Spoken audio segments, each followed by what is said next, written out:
उधर दूसरी तरफ बीकानेर में पीएम नरेंद्र मोदी के दौरे को लेकर बीजेपी तमाम तैयारियों को एक रूप यहां पर देती हुई नजर आ रही है, अंतिम रूप देती नजर आ रही है।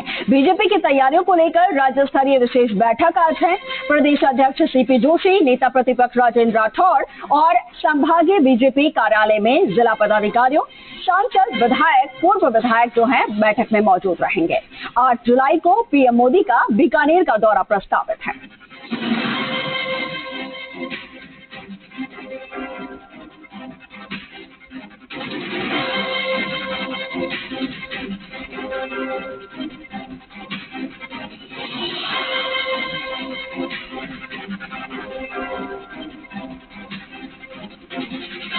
तो 8 जुलाई को बीकानेर के दौरे पर प्रधानमंत्री नरेंद्र मोदी यहां पर रहने वाले हैं और ऐसे में बीजेपी तमाम तैयारियों में जुटी हुई है। तैयारियां तेज होती है। आज विशेष बैठक भी रखी गई है जिसमें भाजपा की प्रदेश अध्यक्ष जो हैं वो शामिल होंगे। इसके साथ ही नेता प्रतिपक्ष शामिल होंगे। तमाम पदाधिकारियों को यहां पर बुलाया गया है बैठक में। इसके साथ ही विधायक, पूर्व विधायक, सांसद भी इस बैठक में शामिल होंगे।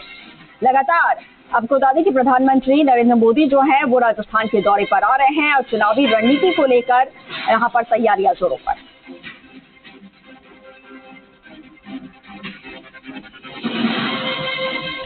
और इस खबर पर ज्यादा जानकारी के साथ सहयोगी रौनक हमारे साथ लाइव जुड़ रहे हैं। बीकानेर से सीधा उनका रुख करेंगे।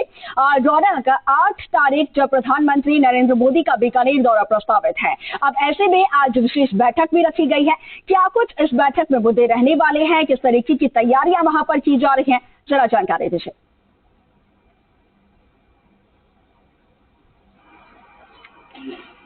जी बिल्कुल, देखिए अंकुर, अगर जानकारी दूं, बीकानेर के लिए 8 जुलाई विशेष दिन है क्योंकि देश के प्रधानमंत्री नरेंद्र मोदी बीकानेर आएंगे और उसको लेकर के बीजेपी में खासा जोश नजर आ रहा है। अगर बात की जाए, खुद सीपी जोशी जो है प्रदेश अध्यक्ष, वो बीकानेर पहुंच चुके हैं। राजेंद्र राठौड़ नेता प्रतिपक्ष जो है वो भी बीकानेर पहुंच चुके हैं। तमाम पदाधिकारी, संभाग स्तर की एक बड़ी बैठक यहाँ पर होनी है, उसकी तैयारियां यहाँ पर कर ली गई है। निश्चित तौर पर अगर बात की जाए तो कहीं ना कहीं देखिए 8 तारीख को बड़ी सौगात जो है बीकानेर के साथ साथ देश को मिलने वाली है, क्योंकि जिस तरह से अगर बात की जाए जामनगर एक्सप्रेसवे जो अमृतसर तक जाएगा, उसकी कहीं ना कहीं सौगात जो है राष्ट्र को समर्पित जो है पीएम प्रधानमंत्री नरेंद्र मोदी करते हुए नजर आएंगे। हालांकि देखिए कुछ देर में मैं बात करूंगा, सीपी जोशी से हमारे साथ मौजूद है, लेकिन उससे पहले मैं जानकारी आपको दे दूं कि जिस तरह से 8 तारीख का इंतजार है, सरकारी महकमे की बात करूं, 2 कार्यक्रम यहां पर होने हैं। निश्चित तौर पर जिस तरह से केंद्रीय मंत्री अर्जुन राम मेघवाल ने जानकारी दी कि 2 कार्यक्रम होने, एक सरकारी कार्यक्रम होना है, दूसरा बीजेपी पार्टी की तरफ से कार्यक्रम होना है। तो कहीं ना कहीं आज की जो बैठक है वो इसलिए भी खास मानी जा रही है क्योंकि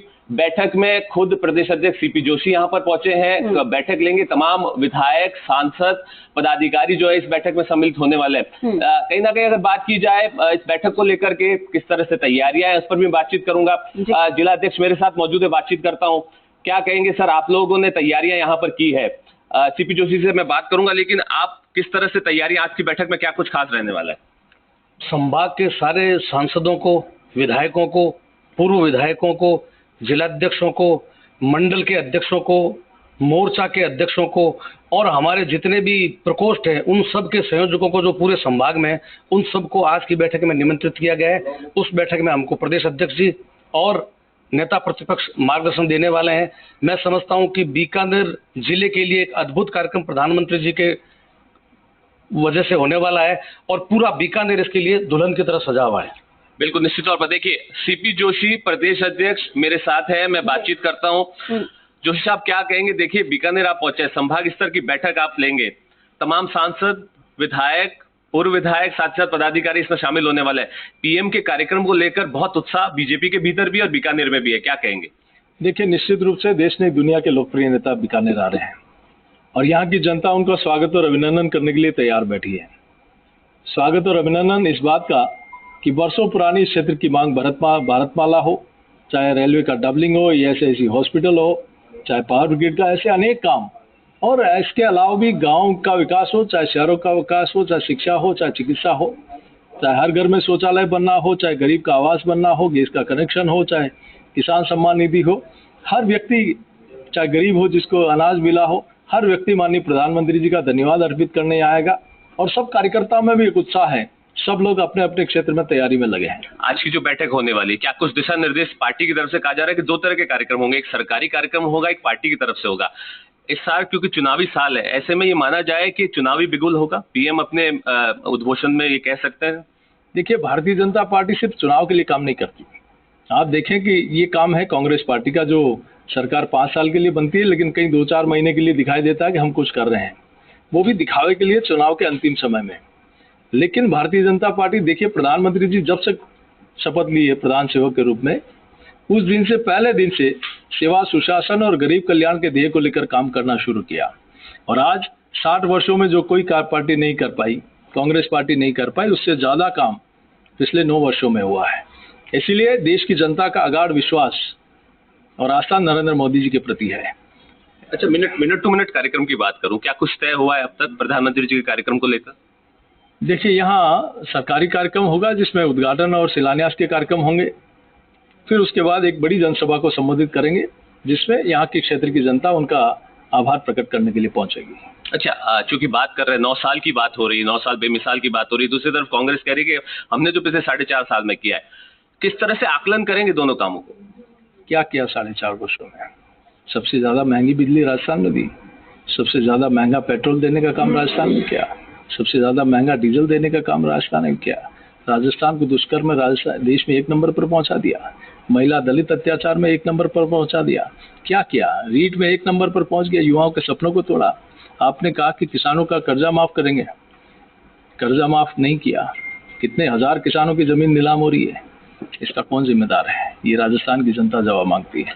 इसीलिए विपक्ष के नाते हम तो कह ही रहे हैं, लेकिन उनकी पार्टी के अंदर खाने में भी लोग कह रहे हैं, विधायक मंत्री कह रहे हैं कि हम किस मुंह से जनता के बीच में जाएंगे। जो क्या है, जिस वादे के आधार पर हमें जनता ने समर्थन दिया, मत दिया, हम उस पर खरा नहीं उतर पाए।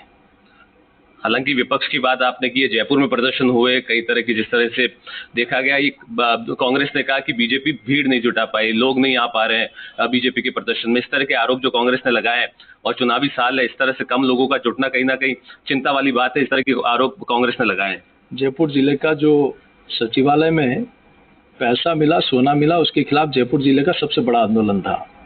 कांग्रेस शायद कार्यक्रम से पहले के वीडियो बनाती है, इनकी गंदी आदत है।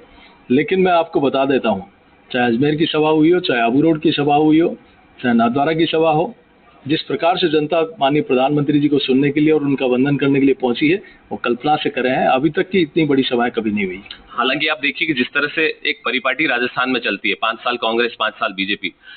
कांग्रेस ये कह रही है कि इस बार जो काम किए उस दावों पर कहीं ना कहीं इस बार रिपीट की बात कर रही है। अशोक गहलोत खुद कह रहे हैं कि हम सत्ता में वापसी की तैयारी में। इस तरह की जो बात जो कही गई, मैंने जो आपको बातें कही है, क्या सरकार 4 महीने के लिए बनी है क्या? कहाँ गए आप 4.5 वर्ष, जब किसान जमीन नीलामी के लिए आत्महत्या कर रहा था, जब युवा अपने सपनों को लेकर बैठा था कि सरकार कुछ करेगी, वो आत्महत्या कर रहा है। वो कन्हैयालाल शर्मा आज कानों में पड़ती है कि आपने जो वादा किया उस वादे पर आप सफल नहीं हो पाए। और एक नहीं, लाखों, कितने पेपर लीक हुए, देश में रिकॉर्ड बना है। आज सबसे महंगी बिजली, आपने कहा था कि हम 5 वर्ष में बिजली का पैसा नहीं बढ़ाएंगे, 18 बार बिजली के दाम बढ़ाए आपने सिर्फ और सिर्फ वादा खिलाफी की है, राजस्थान की जनता को धोखा दिया है। आज बहन बेटियां न घर में सुरक्षित है, न सड़क पर सुरक्षित है, न हॉस्पिटल में सुरक्षित है, न वो विद्यालय में बच्चियां सुरक्षित है। एम्बुलेंस में उनके साथ दुष्कर्म हो जाता है, रक्षक ही भक्षक बने बैठे हैं। आप कोई महिला के साथ दुष्कर्म होता है, वो किसी डीसीपी के पास जाती है तो वो भी रिश्वत में अश्वत मांगता है। ये राजस्थान में पहले कभी नहीं हुआ। अच्छा, चूंकि देखिए आप पार्टी के प्रदेश अध्यक्ष सीपी जोशी को अब यहाँ पर सुन रहे थे। हमारे सहयोगी रौनक जो है वो लगातार उनसे यहाँ पर बातचीत करते हुए, और जिस तरीके से सीपी जोशी जो है वो राज्य सरकार पर यहाँ पर निशाना साधते हुए नजर आ रहे हैं। साफ तौर पर उनका आरोप है कि जो गहलोत सरकार है वो दिखावे के लिए महज कुछ महीनों के लिए काम करती है। चलिए, आज विशेष बैठक